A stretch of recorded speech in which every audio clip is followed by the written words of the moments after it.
ఇది నా 61వ ఇంటర్వ్యూ. అంటే నా సహనానికి షష్ఠి పూర్తి జరిగిపోయింది.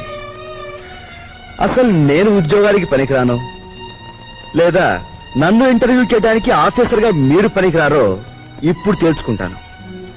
సార్, వాల్మీకి భార్య పేరు మీరు వినలేదు, నేను వినలేదు. కానీ పెళ్ళైన దగ్గర నుంచి మీరు మీ భార్యను చూస్తూనే ఉన్నారు. ఆవిడ చేతికి ఎన్ని గాజులున్నాయో మీరు చెప్పగలరా? ఓకే, 10 పైసల నాణానికి ఎన్ని వంకర్లున్నాయో నేను తర్వాత చెప్తాను. కానీ రోజు దువ్వుకునే మీ తల మీద ఎన్ని వెంట్రుకలున్నాయో మీరు చెప్పగలరా? కనీసం ఆ దువ్వుకునే దువ్వెనికి ఎన్ని పళ్ళున్నాయో చెప్పగలరా? చెప్పండి. నాకు తెలియదు. మీరు వేసే అడ్డమైన ప్రశ్నలకి మేము సమాధానాలు చెప్పలేకపోతే మమ్మల్ని వెధవలా చూడటం తెలుసా? మిమ్మల్ని చంపకుండా ఎందుకు వదులుతున్నానో తెలుసా?